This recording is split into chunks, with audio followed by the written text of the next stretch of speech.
Hey, and welcome to just another episode of Just Another Effing Podcast. I am your host. If I've told you once, I've told you 1,000 times. I'm the rock and roll Ayatollah, the JFB, James from Boston. And you may know me as the patron saint of professional wrestling. I am all ginger and I'm bubbly as effing hell. I'm Canada Dry, damn it. Canada Dry, yes. So this is episode 31. We are going to talk about the state of the union of the WWE. However, we have some housekeeping to do. Someone celebrated a birthday this week. Oh, I believe it is the man to my right. that's me. Canada Dry, happy birthday, damn it. Damn it. So who are these people? What are you, like below? 26 now? We don't talk about that. Who are these people below us right here? Yeah, so we are joined by special guests. It's like Brady Bunch looking down. Yeah, there it is. So we are joined by two special guests. They have an amazing podcast, one of my top 5 podcasts that isn't done by a professional wrestler. I listen to them every week. They are Wrestling with the Truth podcast. Go ahead, boys, and introduce yourselves to the effing universe. Well, geez, that's going to be hard to follow those intros, but it's very hard. I'm BC Hunter, damn it! Hey, gimmick infringement. Gimmick infringement already. There we go. yeah, I got nothing. I can't even top that. So I'm the Nightmare, Jay Myers. Yeah, we are live inside the blanket booth, as you can see right behind us. I know. Yeah, it's true. Your location is the actual blanket booth. Yeah. Do you know why we do such good intros? What's that? Do you know why we do such good intros? It's because we're in a prediction league, and so part of the prediction league is you got to do promos to get points as part of Nice. it. Yeah. And so we've been practicing our professional wrestler. Love it. We've all right. done it in front of the mirror, right? I just thought absolutely. you practiced a lot. Yeah. I practice every single day, damn it. Thanks a lot for having More us gimmick on. infringement. You guys are in the top 5 as well for listening. So we enjoy it. Awesome, man. Thank you very much. So let's get to some news really quick before we get to the gist of everything. So supposedly Fox and WWE have a very strained relationship because of viewership not hitting expectations of Fox. I for one am surprised because let's face it, right now SmackDown is the only thing that's keeping their fat out of the fire with ratings. Guys, what is your thoughts? Well, we've talked about this a little bit on our shows, and I don't know how much credence we actually put into TV ratings anymore. With so many different techniques to search out your wrestling fix with DVRs, all that stuff, and then they've even come out and said that the Nielsen ratings themselves is a pretty flawed metric as far as measuring things. Yeah, I don't know. I think. You base it on ticket sales, you base it on merch sales, you base it on that kind of stuff. And even so, I mean, but Fox don't give two shits about their ticket sales and their merch sales, right? Fox cares about buzz. They care about buzz. They care about who's tuning in, and they're losing that war right now. I think, boys, we can all agree that there is no buzz. They don't have the buzz, and I think that's 18 what to 40 is their age group, and they're not hitting it Fox at is pissed all. off about that. Well, they are still getting more viewers. Well, how much money did they pay WWE to get this deal? A lot of money, wasn't it? A whole lot. A whole lot. There's a lot of loonies in that bag. Yeah, I'm telling you right now. Several toonies as well, I think. I think there's a 5 and a 10 in there as well. Oh my God, that's a lot of cash right there. I'm sure that their expectations when they signed this deal was way higher than what they got right now. Yeah, absolutely. Have they not been watching wrestling for the last little while, though? What were they expecting? I mean, the ratings weren't exactly on fire prior to going to Fox. No, but I was just going to say, do any of you guys think, there was no, I mean, I think it was in the infancy, but AEW was not a thing when that deal got signed. Do you think that there may be a little bit of buyer's remorse on that deal for Fox? I think so. When they weren't in the running for that deal, and who knows how long Tony had the TNT thing set up, but I think it's a bit of sour grapes right now, to be honest. For that Fox. backstage when they even brought in Punk, they thought that would do a lot better than it Yep. than it did, and you know, they just axed it because it wasn't doing well. And well, who was in charge of canceling backstage? Was that Fox or was that Vince? That was Fox. It was Fox. Yeah, it was Fox. Because it was on the other channel. Yeah. Right. And here's the other side of it too. You might have Fox disgruntled, but how happy is USA right now with the Raw product? Oh, they're not happy at all. Well, we'll that's get to that. Rumor too, yeah. And the fact that they're sending everybody over to Fox to try to bolster their show. Yeah. We'll touch on that with our State of the Union. Riddick Moss, who tore his ACL in 2020, is back with Happy Corbin. He showed up and they both attacked Kevin Owens. Guys, by yourself. I think we want to keep him. You think it's a good thing that he's on? I've always been a big Moss guy. I know he always felt a little green sometimes, but when look at the guy, like he fits the mold perfectly, right? I mean, he's in my opinion, he's talented enough to get by, and that's better than some other dudes you can say through the years, right? So I like him. I got to get really caught more up into the WWE product because I tend to just gloss over and sort of catch up here and there because there's only so much time, and I've been fixed on AEW. But if it helps, it helps, and I think it's all good in my opinion. Yeah, I didn't hate him as the 24/7 champion. But you know what I took note of that segment was Kevin Owens kind of phoning the segment in. Yeah, he looked like John Moxley at the end of his deal there. Oh, Kevin Owens looked the same. Are we buying that his contract's up earlier than Rumble? Yeah. Yeah. I'm buying it. Either they're going to release him or his contract's up earlier than he thought. So, same with Adam Cole. Adam Cole thought his was until June, July, and it turned out it was not. So I just don't see if they go to Kevin with the same request to extend to Rumble. I don't see him doing it. No, I don't think he takes unlike it. Adam Cole, who wanted to keep that feud going. I don't see him doing that. James and I have Kevin Owens winning the Owen Hart Cup in AEW. Yeah. They haven't announced when that's going to be, though, right? It's got to be next year. Tony said that I just read something this morning that Tony said that after the dust clears from the New York show, there's going to be a lot of reveal on that. Okay. Oh, cool. Okay. That would make sense. It'd be a good way to bring him in, get some buzz around him. I mean, he's literally was named after Owen. Yeah. WWE. So he named his kid after Owen Hart. Yeah, no kidding. I think this whole thing it's just the Friends Club. They just all want to go hang out together. So they're eventually going to go. You'll see Sammy go that way as well, because I think his contract is up soon too. This guy's the AEW heater, by the way. If you haven't caught on, it's not. It's it's a good take. It's a good take. We need an AEW heater once in a while because we're all so pro AEW. We're going to logo almost a rip off of it, right? Yeah, no kidding. It's true. So Homicide made an appearance at Rampage during the John Moxley, Eddie Kingston, Minoru Suzuki, and Lance Archer match. Haven't seen Homicide in a while. Man, it was so good to see him.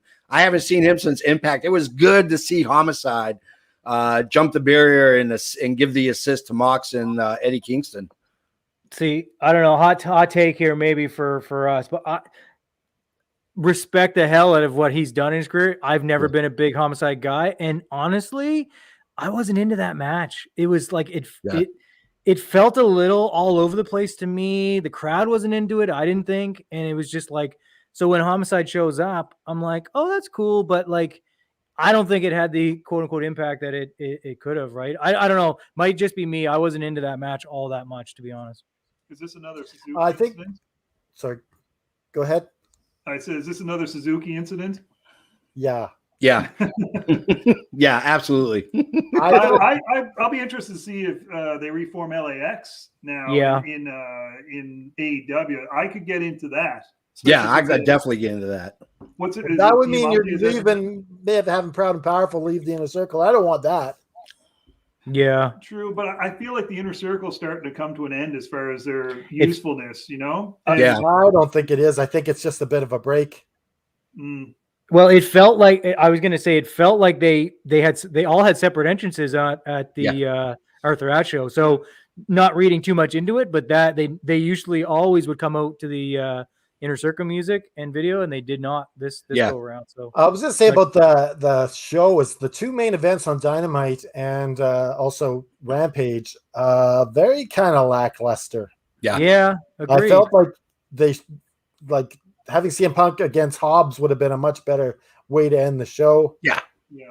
And I felt with Britt Baker and Ruby Soho, that match felt lackluster as well. You definitely can see that they're putting all their eggs in the basket of, we're putting the best match on first. We're going to try to capture those viewers right away. And I think especially with Rampage, where it's following SmackDown, like, okay, can we grab these people that are watching SmackDown and coming over? But I agree, like that Omega match should have definitely been the closer. Yeah, that was fantastic. But you make a very valid point to get them from the start. But I've read and heard that Tony's thing is like basically, what is it? What's that bookmarking? Basically, start the show hot and end the show hot. Now it's debatable. It's debatable whether they're ending the show hot. My take was that like for all that they had in those cards, like it just sort of lost steam, in my opinion. Like both shows, but then it really was one show for Rampage, even though they split it up and they said second hour and all. You also got to remember that for Rampage, they've already been there for how many hours for the dark and all that stuff. And that's what we were just talking about. Yeah. So it leaves a bit of steam by then. Yeah. It's hard to stay hot when you're sitting in a crowd for 9 hours for taping and all that other rigmarole too. But if any crowd can do it, the AEW crowd can do it. That's true, man. They are a rabid fan base. The ECW crowd is the only crowd I think I've ever been in where I've felt that energy that you get when you're watching and seeing the crowd. The ECW crowd's nuts. No, they're insane, and they're justifiably homicidal. I mean, I will say this: Healthy Green.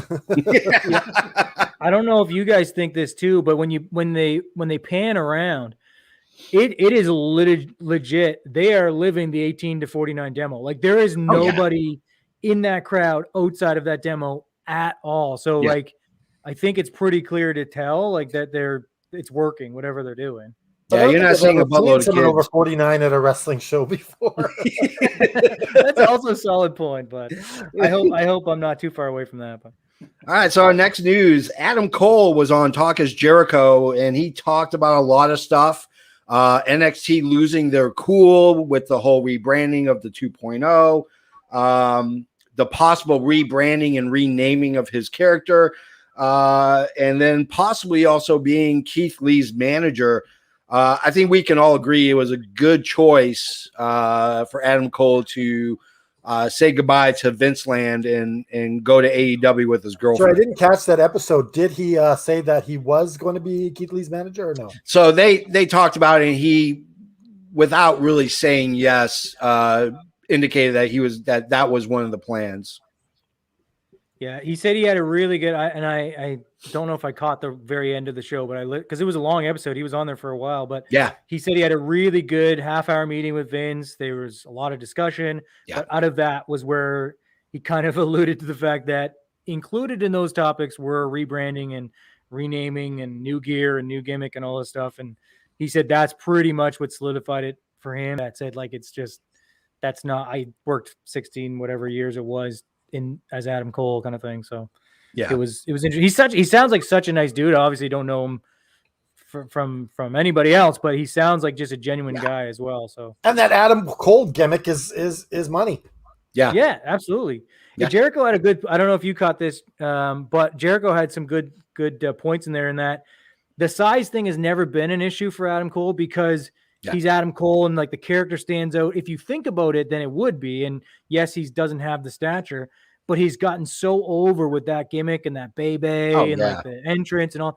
It's not a thing, just like Jericho, because Jericho, I think, takes that to heart. Because, right, I mean, that was his knock in WCW was he's too small, right? Yep. So it was interesting to kind of hear those guys. Young Bucks. They're about the same height. Well, I think if you look at Adam Cole, you definitely see a lot of similarities with him and Shawn Michaels, Both of them being very undersized compared to guys like Diesel, Hulk Hogan. You're much bigger, muscular guys. You had a leaner, smaller Shawn Michaels, and you obviously have that with Adam Cole as well. Yeah, and I think it's only a thing if you make it a thing, right? That's kind of what they're alluding to. It doesn't have to be. Yeah, but yeah, it was a good check out the Jericho episode. It was good. Yeah, it was a great episode. So our next one, Dark Side of the Ring viewership up after the Chris Kanyon episode. I've only watched half of it. It is just as entertaining, if not more intriguing, than say the Plane Ride from Hell episode, which is leading to a lot of fallout across the internet wrestling community. Fallout from this episode too, JFB. What's that? You had fallout from this episode too. Yeah. Here's the thing. I love Chris Kanyon. Chris Kanyon is probably one of the greatest underrated wrestlers of all time. I don't think that there is a wrestler out there that comes close to what he was able to do. And the fact that he had to hide who he was, and that contributed to his suicide it's just sad. It really is. Yeah. It's sad that it happened. Yeah. I haven't watched this. I'm sorry. Go ahead. I was going to say, like, John Cena kind of was a stooge on the show. He was. He was a WWE stooge, and just saying that that Chris Kanyon couldn't wrestle. Yeah, coming from John Cena, a guy who's got 5 moves of doom. Come on. Well, yeah, I don't know, and I mean, where did that come? Because I haven't seen the episode, but I have seen clips and sort of trailers, and from what I'm seeing, a lot of the boys, at least, respected what he was doing because it was so far ahead of what was happening in the moment that he was actually doing like today's style in ring work back then, right? Which maybe wasn't getting over back then, but they respect that now, right? Yeah, absolutely. I mean, that's the great thing when you're dealing with Chris Kanyon he was an innovator. He was doing a lot of stuff. He was a big man that could fly, and he was doing a lot of stuff that you're just seeing now in WWE and AEW. That's what made him such an underrated wrestler was, his ability to do that stuff. So he's injured and he comes back to WWE and he's in the box for the present to The Undertaker. And he comes out and they want him to do his lisp even heavier. Yeah. And saying, "Did you really want to hurt me?" by Boy George. Yeah. And then he gets the holy hell beaten out of him with chair shots. And like, it doesn't look like that was, it didn't look like Undertaker was holding back at all. No, not in the least. So like, how much is Undertaker? I must have blocked that out. I don't even remember that. Oh, that was. I'm trying to remember when that match was. You remember when that match was, Canada Dry? This was the year after the WCW invasion. Okay. Yeah. Mm-hmm. Yeah, I don't know how they even get any wrestlers to go on that show anymore. It's not painting wrestling in a good light. I'll say that. And, I don't know if you listened to Keeping It 100, but Disco and Conan had an interesting conversation around that. And I know a lot of people don't agree with Disco's takes on a lot of things, but he just tells it like it is. So he has an interesting take on it. I'll just say that. Yeah. So what's his take? Well, just basically, there's two sides to every story, I guess, is the thing when they're talking about the plane ride from hell. And he said there was more than just that plane ride from hell. There was pretty much every plane ride was a plane ride from hell. Until you've actually been in that position, been famous, been this, been that, put your body through what's going on. It's hard to put yourself in the same spot as these guys. It's indefensible about what possibly happened with Flair. But again, this is also the argument is this guy, how many flight attendants over his lifetime did he get approached that, were cheering him on for this stuff? It was just kind of that take on it. Yeah. Now, whether you agree or not, but it's just to hear somebody actually, because everybody's just been jumping down the throat on this one. So just to hear a different angle from it is interesting. But like they said the same thing. I don't know how anybody is going on that show anymore. Yeah. Speaking of Ric Flair, Ric Flair offers, not only is he a 16-time world heavyweight champion, which is a record, He offered 2 apologies in 1 week for the same episode from the plane ride in hell. That helicopter and son of a bitch. But he So also denied yeah, he said that. yeah, That he had a girl touch him. yeah, he's setting records. That's for sure. What So would is it you an thought? apology at all if you deny it? Yeah, yeah. I mean, you know, he knows how to deny it and deflect. That's for sure. That is Ric Flair at his best. Didn't he like throw somebody under the bus or something? Oh, yeah. Throw like a reporter under the bus or something. Yep. He did. Christopher Daniels back at Impact. He showed up for the TV tapings here in Nashville, Tennessee. It is good to see him, and with this Forbidden Door and obviously the working relationship between Impact and AEW, we could possibly see Christopher Daniels maybe come to AEW in kind of a Forbidden Door kind of way. I was going to ask, does anybody know? Is he still under contract with AEW, or is this just a free agent thing? He's a backstage worker mostly with AEW now. Yeah, he was backstage mostly, but Okay. he's up in front for Impact. He was premiered pretty heavily. I think it's an understanding that AEW will send a few guys their way, like Christian and Omega, in exchange for Gallows and Anderson and some other guys. Yeah, who have been on TV more for AEW than they have been for Impact. So WWE and MGM, that little castle high in the sky on the Las Vegas Strip, they are combining together, if you will, to reboot American Gladiators. I don't know about you guys. Everybody wanted, right? Another thing that everyone was asking for. I was asking for it. Weren't you asking for it, JP? Didn't they have a Hulk Hogan version of this a couple of years ago? I think so. Nobody watched.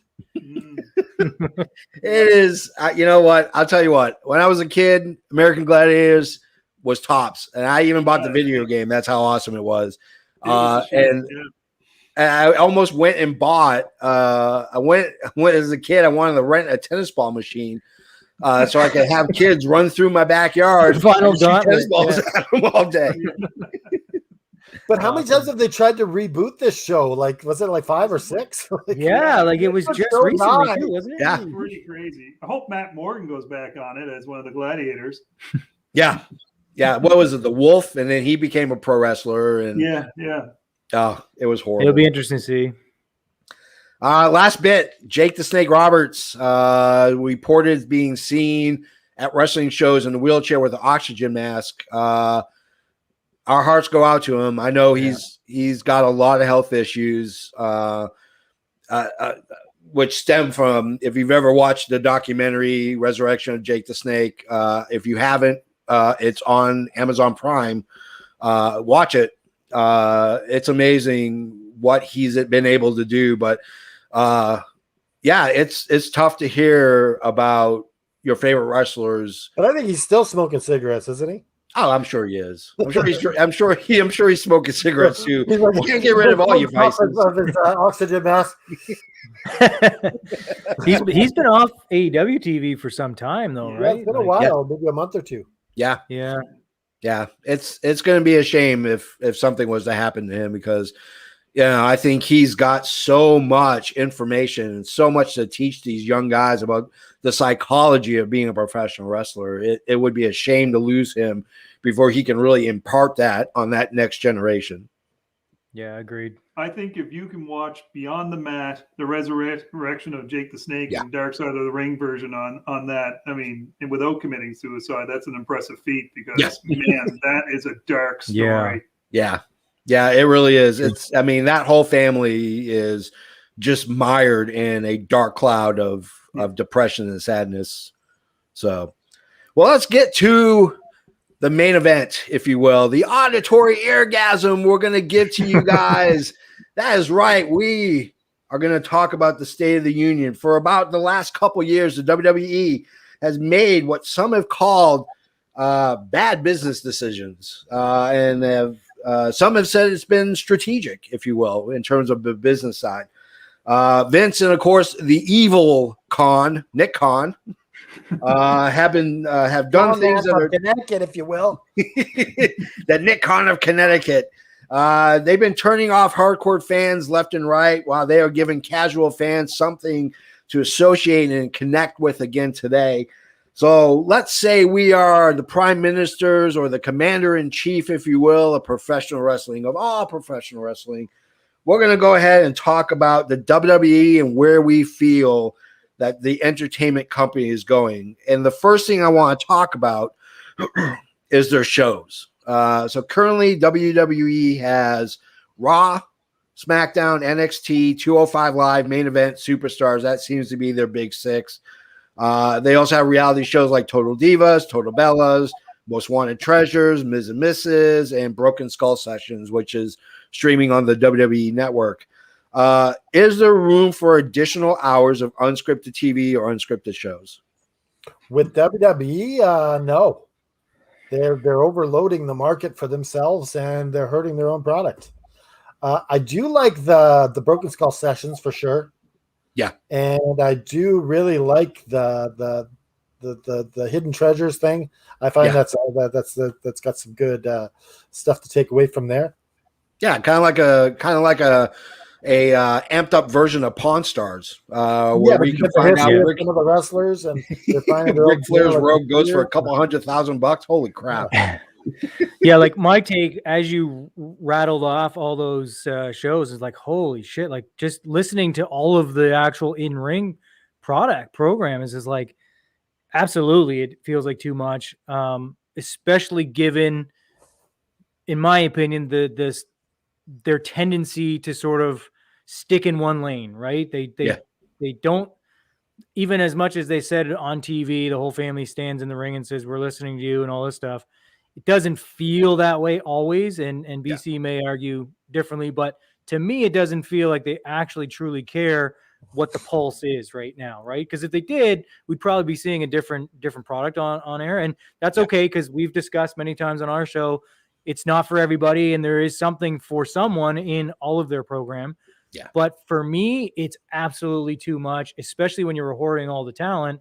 And now we're seeing all the exodus because they just hoarded for no reason and to try and fill roster spots. So just a little note here. On Monday Night Raw, this week, 19 minutes of wrestling. SmackDown, 15 minutes of wrestling. Oh, geez. Jesus. Let's compare that to.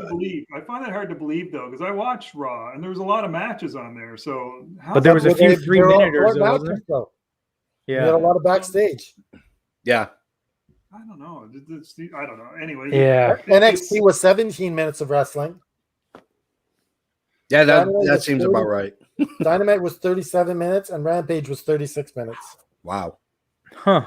So what's the happy medium, I guess, is the question. And as you're listing off those vast array of shows, both on the in-ring product and then, the reality stuff as well, I'm thinking to myself, as you're saying that, I'm also what's going through my mind. I know this is a WWE discussion, but I'm thinking to myself, what's the difference between that and AEW having Dynamite, Rampage, Dark Elevation, and now Roads to the Top? I'm like, wait a second, are they starting to go down that path as well with just a little bit oversaturation? I think there's too much wrestling on, period, and that's part of the problem. Well, I can't watch any Dark because it's just too much. No, I can't either. I can't watch Main Event. I watch 205. I will say this in answering your question, like to me, the difference is all of the shows you listed off, they're not NXT aside, they're main product shows. They're like main shows that are like meant to be viewed as a main show. Dark and Dark Elevation, they're not. Like I watched the rebranded studio stuff. It's pretty clear that they're going for a different feel with that. Like in general, they're continuing storylines, and that has always been the case. But they, like as the title says, it's dark matches that just happen to be televised, right? That's basically what it is. And they keep the storylines going. I get that, but it has a completely different feel for me to like 205 Live and all the main product stuff, and then NXT is its own thing now too. But that's, in my opinion, that's the difference. Dynamite and Rampage are your absolute main shows, and then the other two like YouTube shows, they're there and they're continuing stuff, but it's not. But if you really- don't watch them, you're not going to miss anything. you're not going to miss anything. Yeah. Exactly. Apart from their records being tweaked, right? Or they get their wins. And if losses. something happens on Dark, they'll kind of regurgitate absolutely. it on Yeah. the regular shows. So in my opinion, that's the difference. Whereas like the other shows for the WWE, they're all interconnected and they all actually, you technically should be watching all of them. Yeah. If you want to stay up to date, right? Well, I think the big thing was when they took sorry the pun, but when they took the F out of WWE and they put the E in there and they went entertainment, it was pretty obvious what they're going for. They want to fill up more and more hours of that stuff, that reality show stuff, and they want to pull away from the wrestling. I don't know. We also got to keep in mind that there are networks demanding this stuff too. They want more hours of TV. Yeah. To hear Nick Khan say in that interview that he wanted 8-hour SmackDowns and 4-hour Raws, like I wanted to go strangle him. I honestly, it's oversaturated no matter what product you're watching. Like we're doing, like I keep saying, we're doing a podcast about wrestling. And I can't watch. Yeah, we just all the can't keep up with wrestling it in a all. week because it's just too much. But I So think do you're you going to see think that WWE going more possibly- towards. Sorry. Do you think that possibly the next contract, if USA renews or another company renews Raw, that it will be a 2-hour show?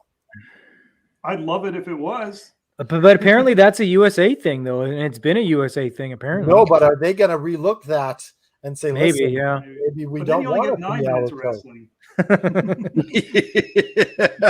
That's it. We're gonna have Raw. It starts at noon and runs till 8, and then SmackDown will start at 3 and run till 10. all day affair. WCW started with this with their 3-hour Nitro show. Yeah, Yeah. Nitro. Yeah. Yeah. I mean, what's the happy medium though, boys? I mean, like where's enough time where you get all of those guys that are on that giant roster enough time to actually get exposed? And it's always about you got to make your own note. You got to get noticed yourself, and you got to do this. And what's the happy medium? I mean, you know, I think 2 hours is perfect. Even 1.5 2 hours for Raw, 2 hours for SmackDown. Drop 205 live. Keep NXT, and Well, it's not even live anymore. Yeah. Well, yeah. That's pre-taped. Yeah. And to be fair, that's not even on a network. That's just a Peacock show now, Yeah. really, right? Yeah. So And I think you just you don't replay the same thing 14 times through the episode. That'll get you some spots for those people that aren't getting on the show. That's as How much many as people times can do you say. watch Raw and you say, for those just tuning in, and you're like, Yeah. I've been watching for the last 3 hours. Come on. what about the people who've been here the whole effing time? I know. And as much as Effing people time. crap on Vince Russo for his type of TV, Yeah. how many people got onto the show during Yeah. his things, even if it was for 30 seconds, and that's all you're looking for is TV time for Yeah. these people. Yeah, absolutely. So, I mean, it's strange for me because when I look at it, you know, I think it's overkill where WWE is. I think they need to find a way to kind of streamline where they have NXT being, well, you know, and that's the thing. NXT is not its own brand anymore. I think the rebranding is folding it back into the clutches of Vince and Bruce Pritchard and all They them. came up with a brilliant idea. What's that? Fruit roll-ups should sponsor WWE because they do the roll-ups so often for the 1, 2, 3. And they'd be like, roll-up has been brought to you by Fruit Roll-ups. Most devastating finisher of the year, right? Yeah, Absolutely, at least in WWE. every my single God. episode, you got 2 or 3 roll-ups for a finish. I thought you were going someplace totally different with that for NXT paint splatter. I thought that's where you're going. No, I just rambling on my own brain. Yeah, but I think Great. you know, when you look at NXT 2.0, it is not a third brand show anymore. It is now part of the mega brand of Raw, SmackDown, and now NXT. And I think that's overkill. I think NXT was way better when it was its own entity. Now you're giving it the 2.0. It's got all these neon colors, and you got a lot of kids involved with it. Now it looks like Raw. It looks like SmackDown, you know. And I mean, I watch as much WWE as I do AEW. And to be honest with you, 3 hours is a big commitment, you know, to sit there and watch wrestling. When So is NXT 2 hours? Yeah. no, it's still an 2 hour. It's still 1 hour. Okay. No, so, it's 2 hours on. It's still 2 hours. Yeah. Oh, it's still 2 hours. Yeah, it's still 2 Yeah. hours. Yeah. so you got I- 7 so- hours of WWE TV that you got to watch a week. See, and I That's a hear whole what you're saying. workday. Yeah, it's a lot, but I totally get what you're saying. with the like extension now of NXT. But I'm watching the new NXT, and it's only been 2 weeks. But we've talked about this. I actually surprisingly am enjoying it because it to me still feels independent. And yes, it's got much brighter look. It's got more sort of that main roster, main product feel.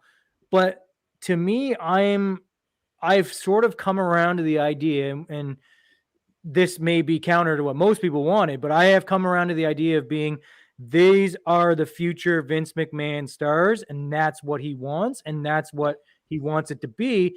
And I've come around to that idea of, okay, if it's not going to be the indie-rific sort of show that it was, then I'm okay with it, because we would have got this had Triple H not taken that strategy, right? I think you make a very good point, because Triple H would be pushing these guys. Yeah.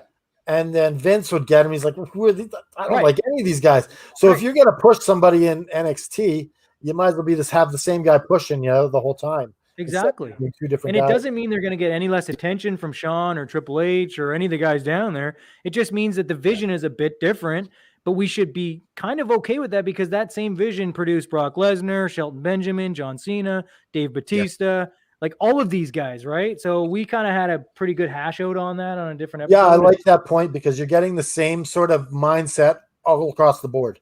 Start to finish. A separate mindset, and then it doesn't connect later.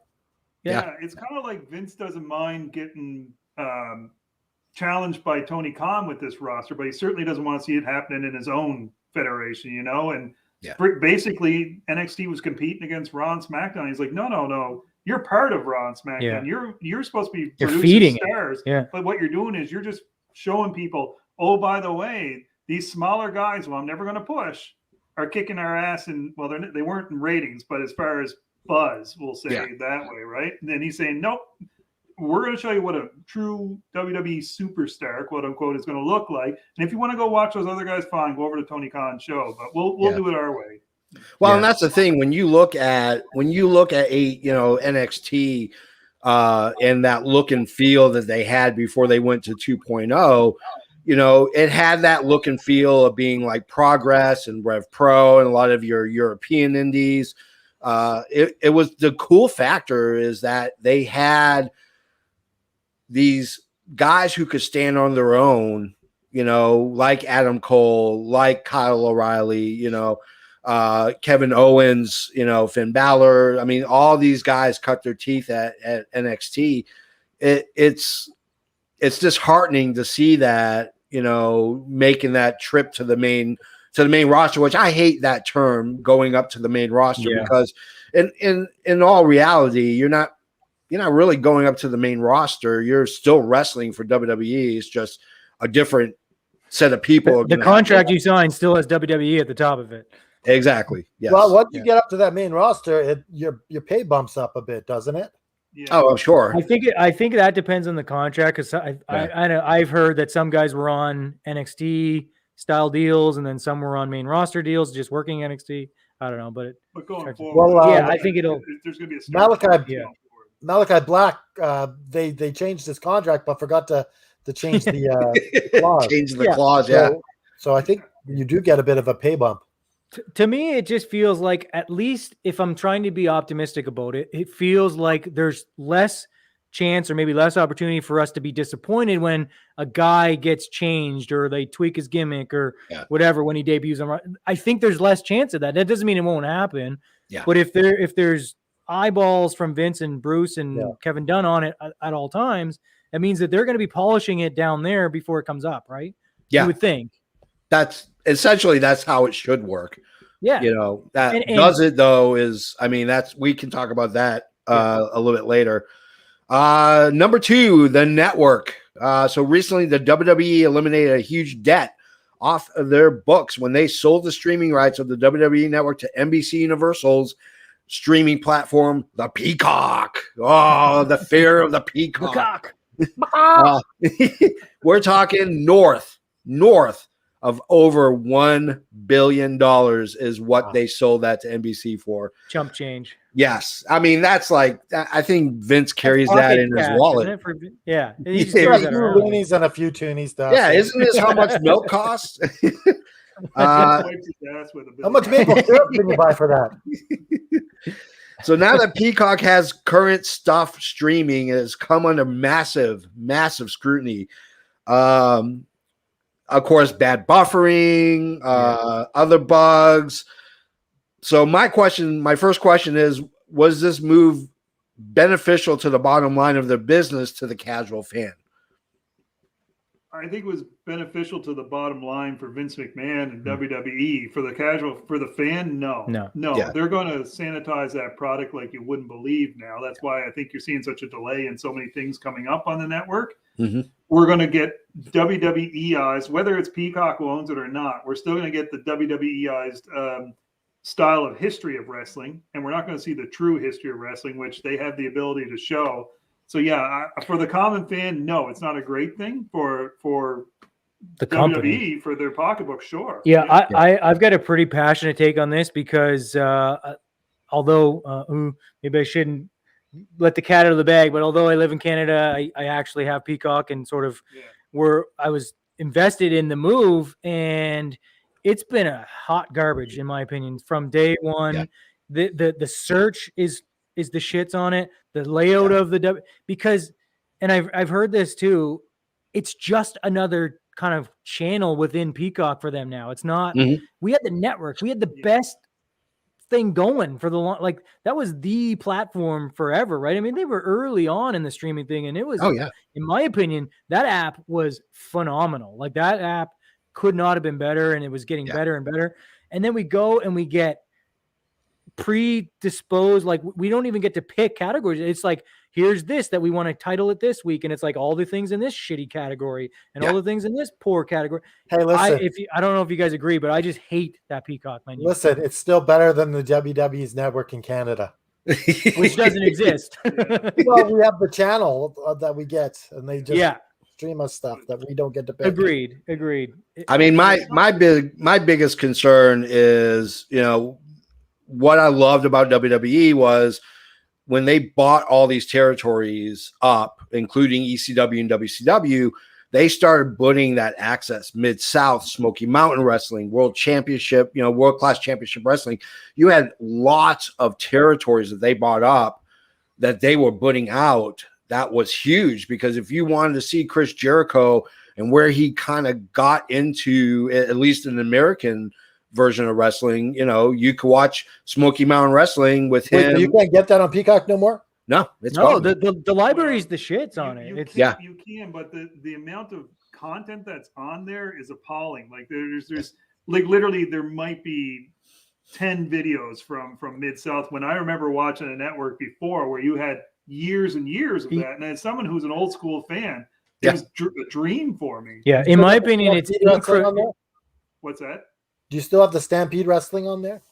No, I don't think so. Like in my opinion, they have hacked and slashed about 75% of the old school library, at least. Now, not to say it won't come up. Like I said, I think they're too busy going through trying to sanitize everything, and that's when it's going to finally come up. But what happened to SummerSlam? Like here's my biggest issue with it. I can't even watch a live pay-per-view on it because I can't restart the bloody show. Like what happened to them having this all fixed by SummerSlam? That was what I heard.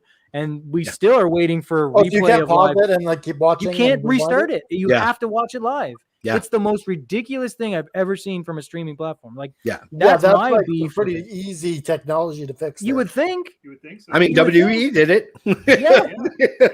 Like at some point at the end, where at the network, you could even go like match by match. If you started it late, you could go skip right 2 matches from the show, and that was amazing. And now you can't even restart the bloody show. Yeah.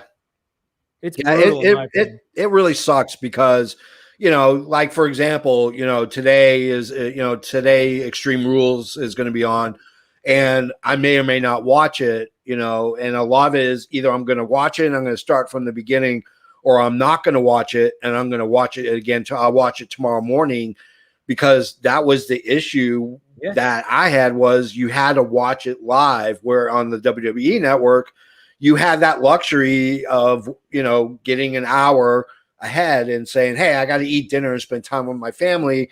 I'm going to do that. And then I'll just, when they're all settled in, I can watch, and just jump in. And then you also could skip through all the promos you already saw 15 million times on TV, right? So exactly. And I've even tried waiting till like 12:05 when the show had ended. Yeah. And then going in, and it's the worst experience ever because it still doesn't show up as a replay yet.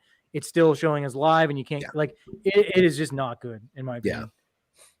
Yeah. There's one thing that they've done is they basically gave you a big box of shit and said, here's some nice piece of shit. So are you going to cancel your Peacock here or what?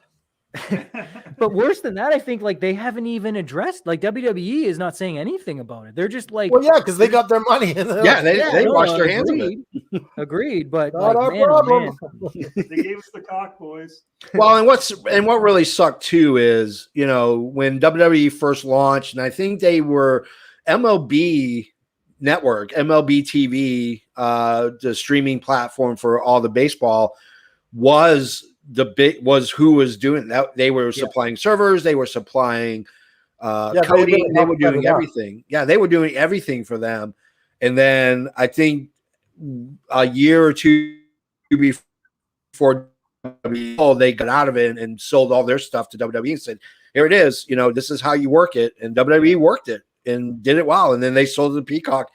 And Peacock is like, I don't think they know what they're doing. Which sucks. Because here's how I know this is.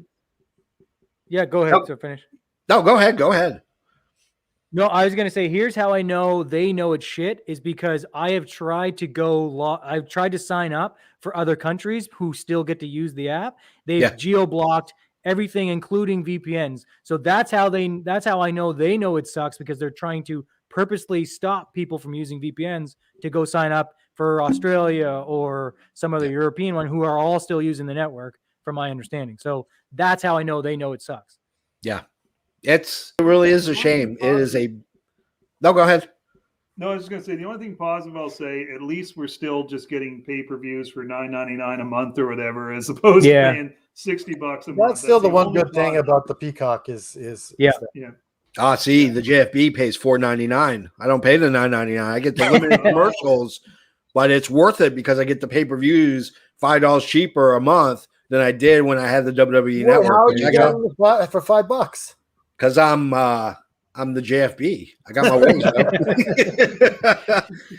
No, they actually have they have two platforms. They have commercial free and then limited commercials, and it's $4.99 for limited commercials. But for some reason, deal sounds way better. Yeah, but so for some reason though, they don't have limited commercials on the pay-per-views. I was going to ask you. Yeah, because I have the I have the premium one. So, but I was curious if they did commercials during the pay-per-views, but they don't, eh? Nope, no, not at all. Be switching now, $5, half the money. Downgrade that sucker. Good deal. Downgrade it. I figure since we're pirating it, we might as well give them the extra $5. So let's talk about the roster. So we'll discuss about a couple years ago. WWE had a massive hiring spree. If you were an independent wrestler with at least one good working leg and at least a face that wasn't disfigured by a hot water accident, you were signed by the WWE. They put a mask on you. Yeah, so just throw a hood over you or something. But now with AEW starting, they were definitely signing a lot of guys because they wanted to make sure that these guys were not going to show up at AEW. They wanted to suffocate the amount of talent. So over the last year, the WWE has been like Donald Trump on The Apprentice, going up to wrestlers and saying, you're fired. We're talking Carl Anderson, Luke Gallows, Adam Cole, Rusev, Kurt Angle, Deonna Purrazzo, Bray Wyatt, Andrade, Ric Flair, and Aleister Black all have some point gotten the axe. And they brought a couple back. Samoa has come back. He's now with NXT. Who knows really what? I don't think he's going to be there for on-air talent. I think he's there to really gear these kids up and give them the right way to run this business and the work in the business. They brought guys like Goldberg and John Cena back, which your casual fan knows. But does this massive release of talent after hoarding in the talent over the last few years leave them with glaring holes is my first question. So maybe you guys can answer this. Was the whole hiring phase, like where they just were gobbling up everything, was that a Vince directive or was that a Triple H directive where he was trying to build up NXT and get all that? I think it was a Vince McMahon thing because he wanted to see if he can kind of snuff out AEW before it started. Okay. And, Yeah, but see, and I don't disagree, but I think before that they were scooping, and I think this was Triple H was scooping up talent for their planned expansion for NXT UK, Japan, and they were scooping up guys so they didn't go to ROH and Evolve and all these other ones, right? So I think there's been a couple different situations, but I don't know. I mean, we'd never know, I guess. I think it's a little bit of both. Yeah, either way, they were hoarding the talent for sure. I take a different perspective on this one because obviously their roster was way too bloated. So, and that's not good for the industry alone. And plus, I don't know. I don't look at it in a way that, oh God, this person's going to AEW. It might make them popular or something like that. I'm more of the thing. If this person is that good that they should be on a TV show somewheres, let them go to the TV show instead of sitting in catering or whatever. I would like to see a spread of the talent to a couple other places, like an ROH or an Impact, because it'd be nice to see them get a little bit of a bolster as well. Because I don't think everybody that's leaving WWE fits AEW's model. Like a Braun. Well, you got a lot of them that went to Impact as well. Yeah, but I want to see a big name. Like either a Braun or a Bray or somebody like that. Braun is the Impact. No, not officially. No, it's still unofficially official. Okay. He hasn't showed up on TV or anything. Like I saw that the AEW passed on Buddy Murphy, and I'm kind of happy about that because I'd like to see him in I was going to bring that up. ROH or an MLW or something like that, just to level the playing field a bit. Well, I think I think the AEW roster is bloated too. Yep. Yes. Agreed. Oh yeah. And so they really got to pick the top names that can move the needle, and they can't go after some of these really good mid-card guys. Yeah. No offense to Buddy Murphy, he's not going to move the needle on that roster now enough that it probably made sense. So and I'd argue that a few people that they're saying are going to move the needle aren't going to move the needle there either. It seems like every single person that gets signed to AEW, they make a huge deal like they were this massive star. It's like, no, they were mid-card at best in WWE, and they'll be a good hand in AEW, but they're not everybody's CM Punk. I think that is true, but I mean, they've had a really good run of good. So Miro has worked out fantastically. Yeah. Punk. Yeah, but that's booking decisions at first, right? Yeah. Punk is clearly a win for them. Bryan is clearly a win for them. Oh yeah. Ruby Soho is debatable. I mean, I think that's probably one. I think she helps them from an in-ring perspective, but that is what it is. Malachi Black, Andrade is a freaking superstar there now. He's big, as big as anyone. He is, but he's got the succubus of Cody attached to him. Yeah. I think the big issue is indie darling doesn't necessarily translate to major promotion megastar. Nothing against Ruby Soho, but when she was wrestling as Heidi Lovelace, she was great as an indie darling, but she wasn't selling tickets. In the least. I mean, there were 2 or 3 promotions that are here in Tennessee where, they didn't see a huge uptick when she come out and would wrestle in Nashville. And I think that's a major problem is, you're getting this indie talent, or they're rating your mid majors like MLW and Ring of Honor and Impact, and they swiping all these guys up, hoping that there's a translation to find the next Hogan or the next Cena, and they're not, and they're dumping these guys off, and the AEW buys them and says, "Hey, you know what? We're gonna show Vince what you didn't, what he didn't know, what you had," and it. In some cases, and I think Brody Lee was the perfect example of that. Yeah, exactly. He was, but I'd argue Luke Harper was pretty. I was just gonna say, can we really say that they just dumped Luke Harper because he had a really good run? Yeah, he did have a really good run home for almost a year and a half. Yeah, towards the end, they didn't know what to do with him and Rowan. I get that for sure. And but he wanted to wrestle, and they finally released him, and then he became this huge star. Yeah, as big as Bray Wyatt. Yeah, I don't know. And I'll try to keep it to WWE and say AEW. I think the roster that they got, they pared it down. Great. Let's focus on some people that were going to make stars. Like I would have, for I hate using the name, but Braun Breaker, would he have been able to show up if they didn't get rid of half the roster in NXT? And would we have this much buzz about him possibly coming up to the main roster very quickly if it wasn't for that? Because you'd sit there and go, "Oh my God, the roster's already bloated so much now." Yeah. But I mean, on that, there's also some head scratchers, right? I mean, who the hell would have thought they would have released Bray Wyatt, the Fiend? Like they're like most over merch guy, and I know it doesn't matter much anymore. He's still the most over merch. And then Braun Strowman, another guy, like you shoved him down our throats to begin with, and we all started to really like him, and now you cut him, right? It's like that. Those are the head scratchers for me. The other mid Carter guys, like I get, like Brody Lee they clearly didn't have anything creative for him and Eric, and I get that. So those kind of made sense, but the one that, man, I could not get the Bray Wyatt one. I'll still do this argument too. We only hear what we hear. We don't know what goes on backstage, behind the scenes, in people's personal lives. Yeah, I've heard over the last few days some talk about the stuff going on with Bray really was him being overwhelmed with just becoming a father so quickly and having two babies in a row and all this stuff. But I don't know. That's rumor and conjecture. So I really don't know. I'm not these people. So it's really hard to say. But to me, it's whatever. I hope everybody prospers wherever they go.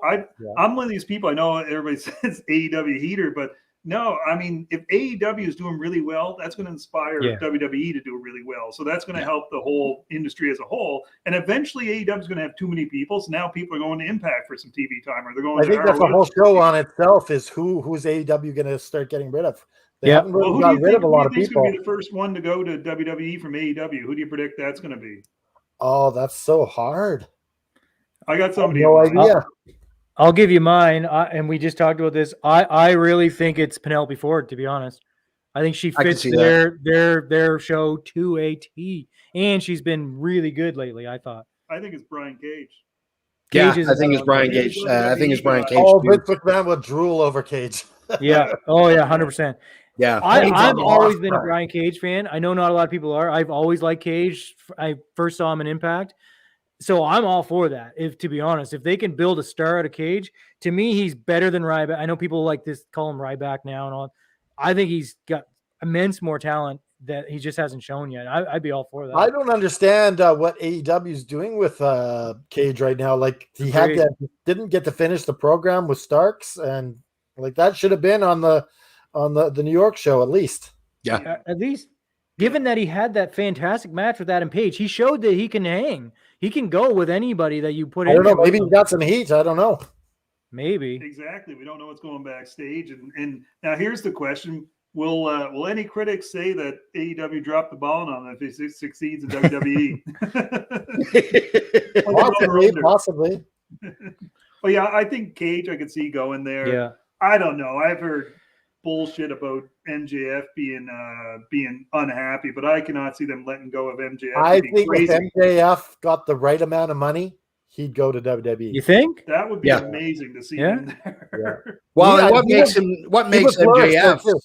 Well, what makes MJF so valuable is the natural ability he has of being a heel. That's not going to change, whether he's in AEW, Impact, whether he goes to New Japan, or even if he goes to WWE, he's going to play that same arrogant heel that he always plays. Agreed, but I would argue that he benefits from the TV-14 model, though, in my opinion. That's true, yeah, because you can't get away with that with a bunch of kids. Yeah, he won't be able to do those same promos in I'm going to say maybe a guy like Wardlow, maybe a WWE. Oh, good call. Vince would be coveting him. Yeah. I even think, and maybe I'm thinking way outside, because he may have burned bridges, but I think even Vance Archer. Yeah, I was going to mention Archer. I think he has a chance to go back for sure. Yeah, he's a different guy from when he left as Lance Archer. Sorry. Yeah, maybe Luchasaurus. That's an interesting one. Yeah, but they had him, didn't they? Wasn't he in NXT? He was in NXT before. Yeah, he was in NXT. Yeah. But now that Vince knows what do you guys think the sweet spot for roster is for WWE? What do you like? What's the optimum roster, if perfect world that they can get everybody exposure but not but not too big. 46 All right. between you 46 two. on each show? Yeah, between you two. If you're talking WWE, I would say 50. That's enough between SmackDown, Raw, and then NXT, and then having, maybe an off-brand like Evolve, which they own, and having Evolve be kind of their feeder system for those three, for your three brands at that point. What if I put this out there? Why do we need the brand split anymore? We don't. We don't. Why not just go with a 50-man roster or 50-person roster and have everybody everywhere? Yep. And I agree. Who's excited for this draft? Nobody. No, because it's horseshit at this point. We know the brands don't mean anything, and if anything, we're getting too many. Why do we need two sets of tag titles? They're horrendous to begin with. You don't have a strong enough division. Yeah. Let's just do one Chris set of tag. Jericho and Big Show were the tag team champions, and they were going to both shows. I think that was its height of the value of those titles. Same when Undertaker did it when they first did it, right? Yeah. When they technically had two brands, but Taker would go show to show for different feuds, right? I'm just so done with the brand split. I get it that it's a Fox USA thing now, but it's what drives me the most nuts about WWE right now is this infatuation keeping this brand split. Well, and I love the draft where they have the guys with the Fox room and they're like, get over this stuff, man. They pick a stallion in the first round or something like that. Get excited about it. The fake That war would be room. funny if the Fox guys are like, where's Daniel Bryan? That'd be interesting if you saw that on the whiteboard. Daniel Bryan, CM Punk, a bunch of other guys. Those guys aren't available. What? So does this? My question is, now that now that they've pared down this roster quite a bit, and you do have guys like Braun Breaker and several others that are getting that call up on NXT, and you're getting exposure. What does this do to does this lose legitimacy with your hardcore wrestling fans? I don't know. To me, WWE is always going to be an evolving product because, to me, they're the big machine. Like they are the all-encompassing entertainment company. They're always going to be ebbs and flows, and part of that is going to be this evolution of the roster and who they're pushing, who they're stopping, who they're trying to create, who they're kind of parting ways with. So versus AEW to me feels more like that homegrown pro wrestling feel where they really protect the pro wrestling aspect of it and try and keep it as strong in that sense as protective of not the pro wrestling bit, but of the sort of, I don't know, culture around their roster and all that stuff. I don't think Vince gives two shit about the culture of his roster, right? I mean, he just wants to put the best entertainment product out he can. Yeah, he wants to put the best entertainment product out he can. Yeah. In his eye, we may disagree with that. Well, but in his vision, is what happens if you got an injury to Roman Reigns? What happens if you got another guy who's a big star gets injured? Now you got I think it depends because I think you can only say Roman Reigns and Brock Lesnar right now. They've talked many times. They don't want individual stars anymore. They want the brand to speak for itself. You don't have it. I don't know about you guys, but yes, Roman Reigns is the only guy I think that stops the show right now. Yeah. I think a Lashley or a Drew could jump into that spot. They've shown that they can carry the load as well. But the Roman Reigns is probably he's the only untouchable. I think. Above. Even Brock is just coming in part time. Yeah. But you can say that. I don't know. You can say the same thing, I guess, for anybody. But I don't know. I think as far as turning off the hardcore fan, they did that a long time ago. Yeah. To be quite honest. That's a good take. Yeah. So, do you think that now that AEW is kind of re-signing some of the older guys, obviously, CM Punk was a huge impact. Now that they're signing these a little bit older wrestlers to AEW to kind of teach the new guys the ropes, do you see WWE at any point doing another mass signing and going out into Ring of Honor, CMLL, or AAA in Mexico, New Japan, trying to get more talent in that kind of diversifies their product? I don't think you see it to the level that you saw in the past. Because just going by what Nick Khan keeps talking about as far as their financial model, that just goes against everything that they just pulled off right now. I think you're going to see more strategic signings of people for sure. And I think it's kind of like back in 96, 97, when all of a sudden you started seeing the guaranteed contracts for WWE, which never happened before. And you saw a couple of guys get some really big long-term contracts. Like I think back to like a Mark Henry or a Mark Merrow or somebody like that. I guess it's as long as you name Mark, they'll sign you. Mark. But I think you might see something like that. Say if a Brian Cage or an Adam Page comes available, maybe one of those guys gets snapped up for big money for long term. Well, the thing about WWE is they're not looking to sign wrestlers. They're looking to sign athletes that they can turn into wrestlers. Yeah, that's very true. Entertainers. And to that argument, look at some of them. Some of them have turned out pretty good. Like, most entertaining guy in the product right now might be Baron Corbin, who's a former NFL player, right?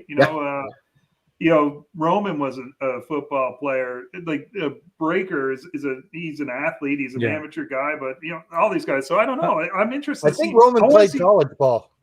Yeah. And you want to see something different, I guess. So at least if they're going different, okay, let's at least give us, like we talked about with the NXT thing, at least have an identity now. We know what the hell they are. They're developmental is what they are. Whether we like it or not, that's what they are. Do that. But I almost felt they didn't have an identity. You have Raw and SmackDown who's going for the cartoon stuff. Then you have NXT who's like the indie-rific stuff. And it's like, just pick one, pick something, go with it. The way I see it is like, I don't think anyone would ever say never. So like, if there's that AJ Styles that comes free and like they can bring him right in, I think that's going to be the exception to the rule. But I think the rule going forward is going to be homegrown, home produced, home developed. And if you sort of have that buzz-worthy sort of name, then yes, because we all forget they brought AJ right in at Royal Rumble. Like that was not a NXT signing or anything like that. He came straight in and clearly was enough impact, if you will, to do that. I don't see it happening. I think it'll be few and far between now going forward, unless, to PC's point, it's like the exception rather than the rule. Yeah, exactly. I think unless it's a Brian Cage who's got that look already, and Adam Page, maybe they won't do Cage Page, but I think right there. That's good. The Cage Page connection. I think we're gonna be. I think we should get used to the fact. We should all get used to the fact that they are going to try and, like any good pro sports franchise, and I know they don't work that way, but like any good pro sports franchise, you got to build from within mostly, and then you sign guys to fill in holes, right? But you need to build from within first, and I think that's what they're. I think that's what they're trying to do. And it's not a bad strategy in my opinion. No, it's a smart business decision. Yeah. And speaking of business, let's talk about it as we wrap this up. The business itself, what the general populace or what the hardcore fan confuses when it comes to WWE is they aren't a traditional wrestling promotion like AEW and Impact, NWA, Ring of Honor. They're a content producer that happens to produce wrestling content. As they make these cuts with both performers, and they're cutting people in corporate too. They've shed 20% from the corporate structure. It leads to a lot of speculation. Does this streamlining of the business model, let's flat out ask, do you think at some point Vince sells WWE to a NBC or a Disney or a Fox or anything like that?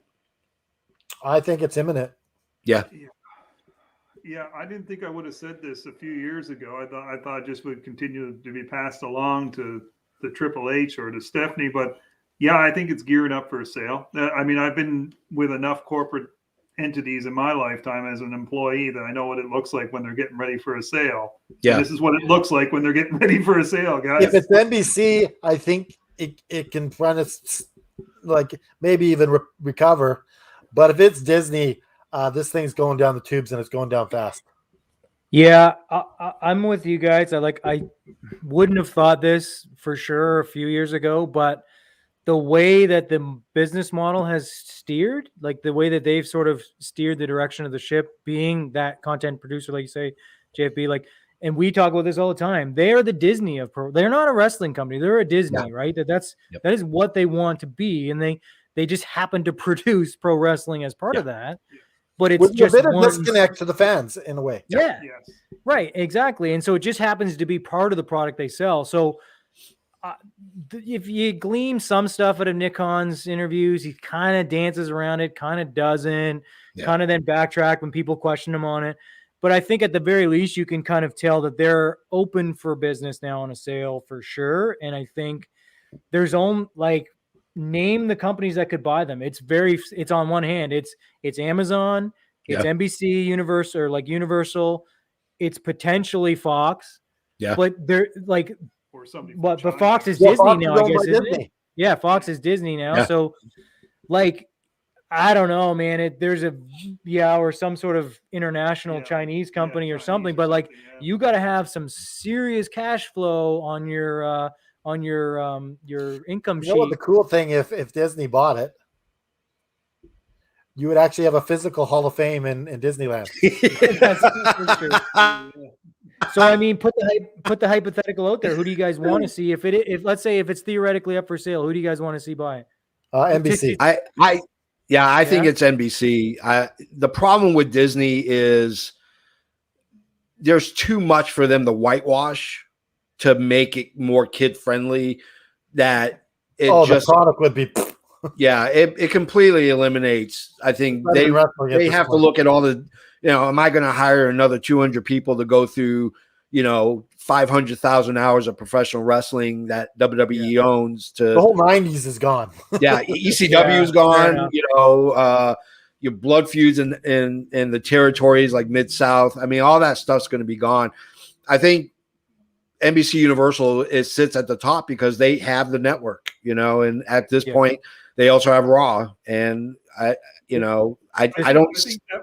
think that was a litmus test with them selling the network to them. It's like, okay, let's see how this works out, and then we can go with the full purpose. Yeah, like the synergy is absolutely there for sure. Yeah. But I would pose this to you guys: I don't discount an Amazon, right? Like Prime is a huge thing for Amazon, and you could have the whole thing on Prime. You could buy it wholesale, put everything on as is.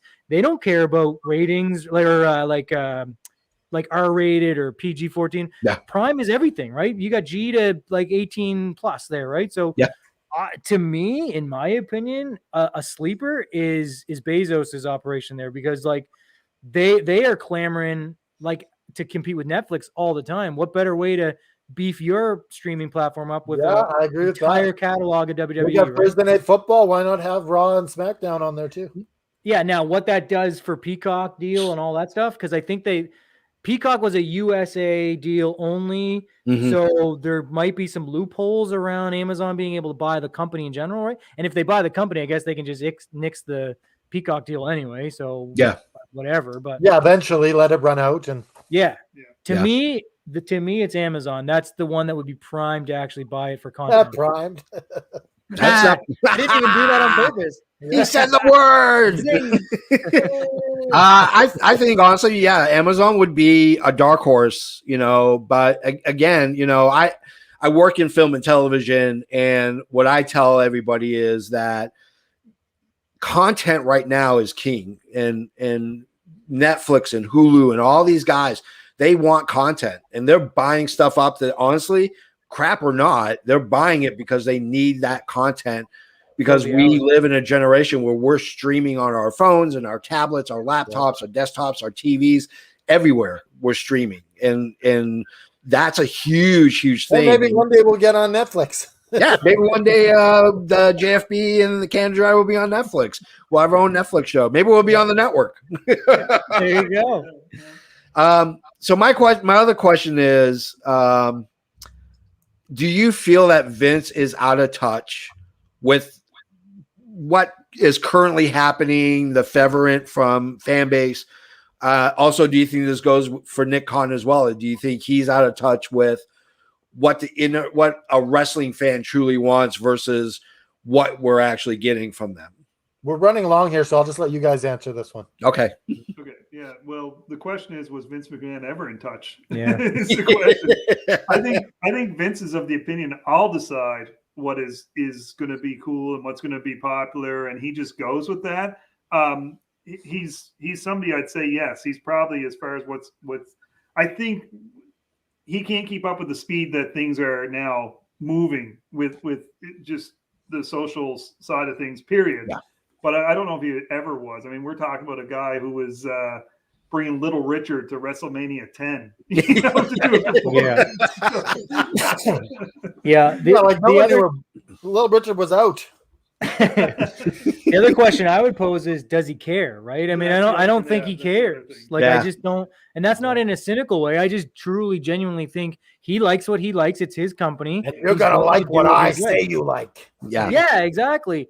And it goes back to your Disney argument. They're Disney. They'll tell you what. They'll tell you what you want to see. And so the first answer is yes, he's absolutely out of touch. He's a 70-something-year-old man who is not in touch with society in general.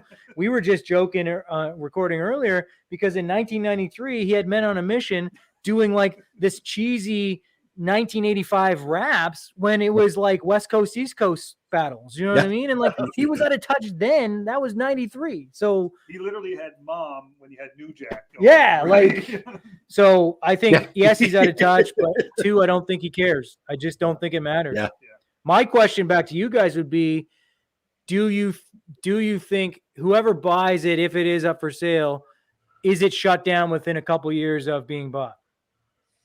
I don't think it's shut down because the amount of merch and the back catalog could go on for decades. I mean, but don't forget, they think they're just buying content, but they also have to buy a touring show, right? That's true. They have to buy arena shows.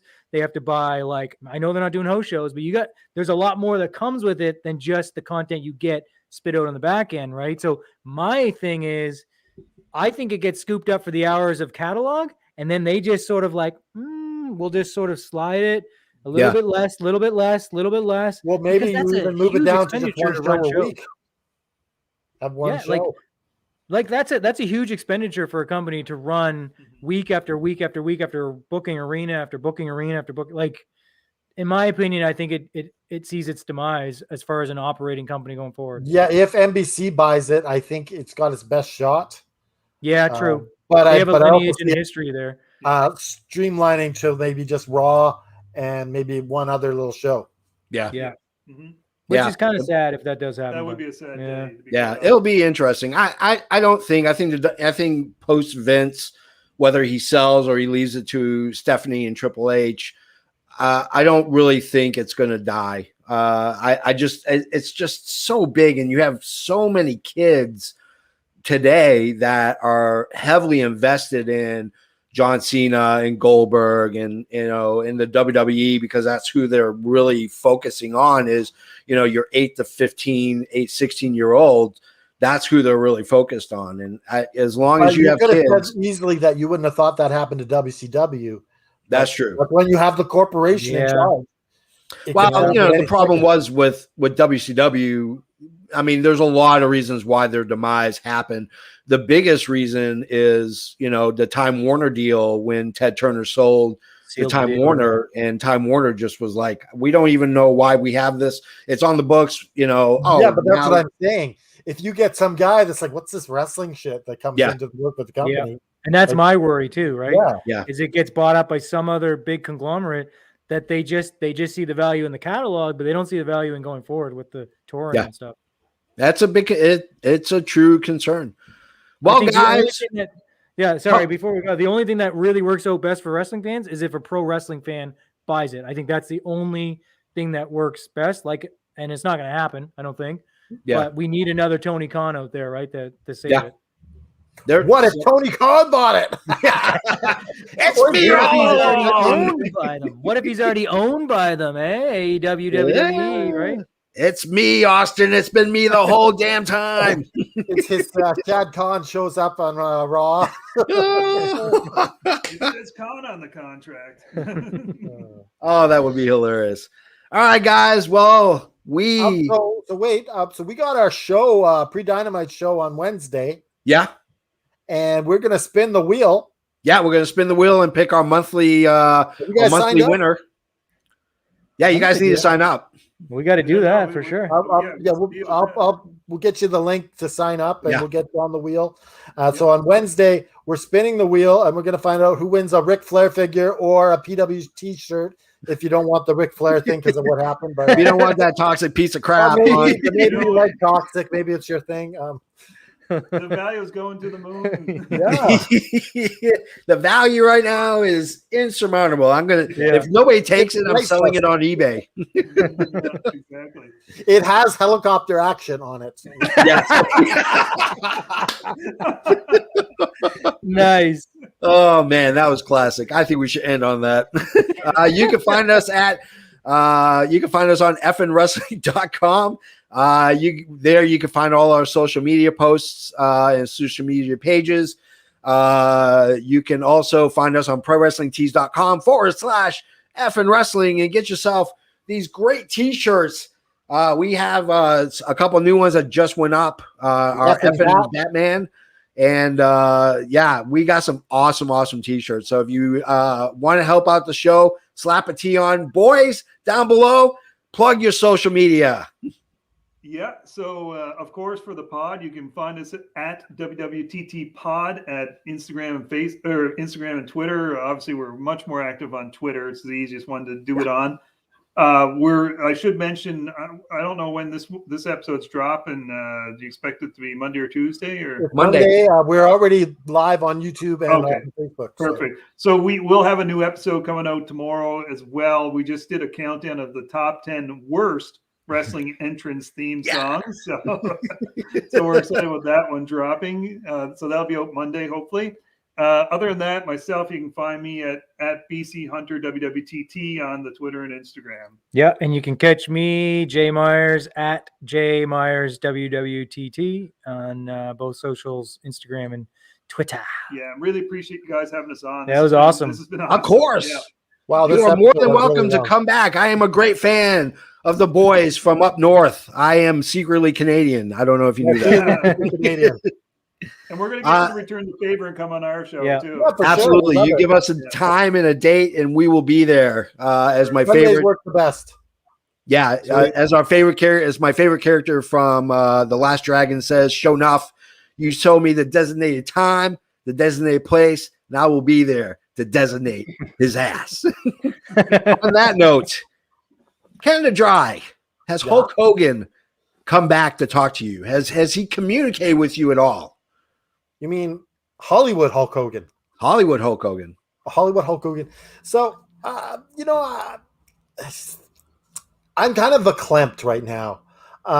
It's just like all these emotions bubbling inside of me. And, I kind of regret all these things I've said about Hulk Hogan. And I'm really sorry you're a no good piece of shit, Hulk Hogan. And if you didn't reply to me, that's effing wrestling 21, Hulk Hogan 0, Canada Dry out.